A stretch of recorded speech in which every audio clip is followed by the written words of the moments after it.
Surf Parade à New York. Oh. Être juché à 3 mètres du sol, déguisé en Vénus dorée et passé au milieu de la foule dans une des plus belles avenues du monde par une splendide journée de printemps aurait de quoi griser un mérou neurasthénique. Prohibition ou pas, j'étais enivrée et je riais toute seule en regardant les spectateurs en contrebas, me laissant même aller à faire un petit salut royal. Nous avions proposé à Marie-Antoinette et la gouvernante des enfants, Mademoiselle Fabre, de se poster devant la cathédrale Saint-Patrick, située au milieu de la 5e avenue, afin que les enfants puissent mieux les apercevoir pour leur envoyer des baisers. Lorsque nous arrivâmes à la hauteur de la cathédrale, nous vîmes bien les deux femmes, mais éloignées l'une de l'autre et se méprisant de manière ostentatoire. Nous eûmes aussi la surprise de voir, à peine plus loin, notre adorable doorman Jeffrey, dont le sourire illuminait le trottoir et auquel les enfants envoyèrent aussi frénétiquement des baisers. Tout était donc magique et enchanteur. Quand soudain, nous entendîmes 3 coups de feu assez proches, ce qui, en s'étant perturbé, créa à l'instant une panique phénoménale, accentuée par les sifflements stridents des policiers qui étaient sur les dents pour se défiler et aux aguets du moindre trouble. Sur les trottoirs, la foule, comme une vague déferlante, commença à courir dans tous les sens, craignant un règlement de compte entre 2 bandes rivales et une balle perdue, comme cela arrivait malheureusement parfois. Notre char se trouva immédiatement arrêté au milieu de la rue et bloqué par les milliers de passants qui hurlaient. Titus et Tancrède attrapèrent à eux deux les 5 enfants et nous crièrent de venir nous mettre à l'abri dans la cathédrale qui était juste à côté. Jeffrey, voyant cela, se précipita pour les aider, ainsi que Marie-Antoinette et Mademoiselle Fabre, mais ils eurent toutes les peines du monde à se frayer un chemin jusqu'à l'entrée de Saint-Patrick. Heureusement, toujours juché sur mon promontoire, je parvins à les voir tous s'engouffrer dans l'église. Ma mère, Jenny et Barbara étaient liées par cette fichue guirlande de fleurs et eurent un mal fou à descendre toutes ensemble du char et à atteindre le parvis. Je les aidai du mieux que je pouvais, moi-même légèrement engoncé dans ma robe de Vénus et assourdi par le sifflement des policiers qui se rapprochaient et vrillaient mes tympans. Je parvins enfin à descendre du char lorsque d'un coup j'entendis un bruit de moteur qui arrivait et 2 secondes plus tard je me sentis happé puis poussé dans ce que je réalisais être le siège d'un sidecar. Tout se précipita. J'entendais les policiers crier et mes présumés kidnappeurs leur hurler de ne pas s'approcher car ils m'avaient prise en otage. Malgré ma posture assez inélégante et ma panique, je me forçais à reprendre mes esprits pour réaliser ce qui se passait. Nous filions à toute allure dans les rues de New York et les gens s'écartaient devant nous comme des lapins terrorisés par l'arme que brandissait le comparse du chauffeur. Mon cerveau allait plus vite que ma terreur et pour me rassurer, je me disais qu'ils avaient dû m'enlever uniquement comme monnaie d'échange. Mon costume étant aussi voyant qu'un phare au milieu de l'océan, j'avais été la proie idéale. Après un trajet qui me sembla assez court, je vis du coin de l'œil que nous nous engagions dans une petite ruelle. La moto s'arrêta et je fus empoigné sans ménagement par les 2 hommes, puis jeté à l'intérieur de ce qui ressemblait à un restaurant désert. Ce qui me fit penser tout d'un coup que j'avais une faim de loup, car je n'avais rien mangé de la journée pour paraître la plus mince possible dans ma robe. Or, phénomène étrange dont je ne crois pas vous avoir encore parlé. Lorsque la faim me tenaillait, je ne pensais plus qu'à ça et la terre pouvait s'écrouler, je m'en fichais totalement tant que je n'avais pas eu ma ration conséquente de pommes de terre sautées ou de pâte au fromage râpé, mes 2 plats préférés. Je récupérais donc du poil de la bête, tout en écoutant mes ravisseurs parler un autre homme plus âgé, très imposant physiquement et qui n'avait pas l'air d'être un rigolo. Je compris, car je parlais très bien anglais, que les 2 voyous qui m'avaient enlevé auraient dû, pendant la parade, éliminer un politicien qui s'intéressait de trop près à leur combine, mais qu'ils avaient raté leur coup et que pour éloigner les policiers, ils avaient décidé de prendre un otage. Comme de surcroît j'avais l'air, dixit mes ravisseurs, pleine de flouze, d'off en anglais, ils s'étaient dit qu'ils pourraient au moins demander une rançon histoire de rattraper leur loupé avec le politicien. S'ensuivit un silence de mort, durant lequel mon estomac se manifesta par un gargouillis des plus sonores. Le chef tourna enfin son regard effrayant vers moi et me demanda, comme un gentleman qui m'inviterait à prendre le thé, à qui il devait s'adresser pour demander $1 million de rançon. Le chiffre astronomique me fit vaciller.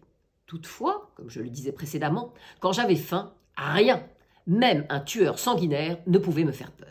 C'est pourquoi je répondis d'un ton que je voulais poser, que je ne dirais pas un mot tant que je n'aurais pas une énorme assiette de pâtes devant moi. Je dois dire que ça leur cloua un poil le bec. Après un moment de flottement, le vieux méchant me demanda de répéter ce que je fis de bonne grâce. Ces 2 sbires étaient tétanisés. Il fut question à un moment de me torturer pour m'obliger à parler, ce qui, malgré mon appétit, me glaça tout de même un peu les sangs. Mais Dieu merci, le chef dit qu'il ne fallait pas abîmer une belle pouliche comme ça. Ce compliment, même venant d'un vieux mafieux tortionnaire, me fit tout de même assez plaisir, et je me redressai avec fierté, mon ventre criant toujours famine.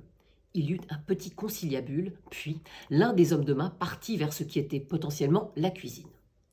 10 minutes de silence et de gargouillis plus tard, arrivait le plus beau plat de spaghetti au gorgonzola que j'ai vu de ma vie, porté tel un trophée par Luigi, le père de la famille italienne que nous avions nourri pendant notre première traversée en paquebot, Max et moi.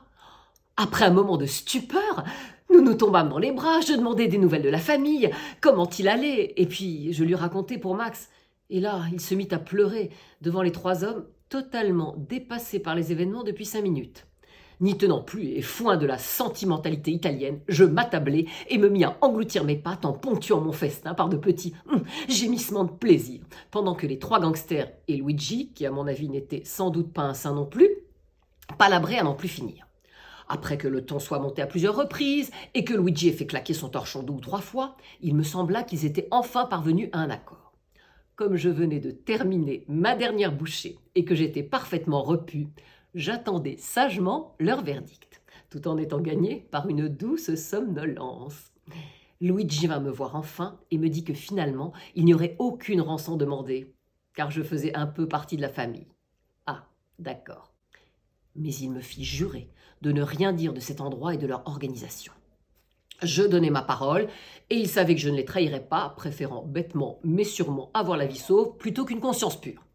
Ensuite, Luigi me redéposa devant le building de mes cousins et me dit que la prochaine fois que je voudrais de bons spaghettis, il fallait que je vienne avec Flora. Ce que je ne fis pas. Mais 10 ans plus tard, à la fin de la Prohibition, lorsque je retourne à New York, je découvris dans un journal que les 2 aînés de Luigi, Grazia et Gaetano, qui nous avaient aidés lorsqu'ils étaient enfants à démasquer mes voleurs de colliers sur le paquebot 15 ans auparavant, étaient à la tête d'un empire constitué de restaurants, de pizzas et de débits de boissons. Et je me dis que les copains de leur père leur avaient sans doute filé un petit coup de main pour en arriver là. La vie réserve toujours de drôles de surprises.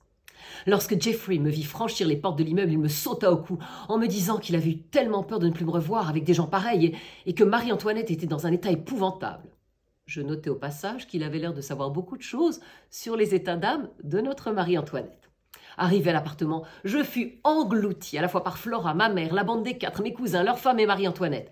Mais lorsqu'enfin ils desserrèrent un peu leur étreinte et arrêtèrent de me poser tous en même temps 1000 questions, c'est à un autre interrogatoire que je fus soumise. En effet, devant moi se tenait l'inspecteur Mallette, moustache frétillante et regard acéré, entouré de 2 policiers qu'on n'avait pas du tout envie de titiller. Il m'emmena dans le bureau de Titus et me cuisina, mais là je n'avais vraiment plus faim, pendant 2 heures. Les années de théâtre avec Claudine et ses frères et sœurs, j'ai un peu honte de le dire, me furent d'une grande utilité. Et j'imagine que l'air à la fois niais et traumatisé que je pris pour dire que je n'avais rien vu, ni personne, car on m'avait bandé les yeux, dut être suffisamment convaincant, car l'inspecteur Mallette jura entre ses dents aux 2 policiers que j'étais une gourde dont on ne pourrait rien tirer. Je m'abstins de dire que j'avais compris. Une fois les policiers partis, toute mon énergie retomba d'un coup et mes nerfs lâchèrent.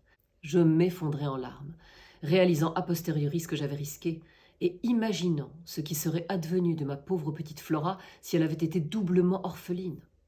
Jenny et Barbara, adorables, m'entourèrent de 1000 soins et me proposèrent de venir passer la journée du lendemain dans leur institut pour en ressortir fraîche comme une rose et belle comme une déesse pour une des soirées new-yorkaises les plus courues, le bal de l'hôtel Plaza. Cette escapade américaine n'avait pas fini de me réserver des surprises. Oui, Archie. Oui, vous aussi vous aimez les spaghettis, mais vous préférez les raviolis.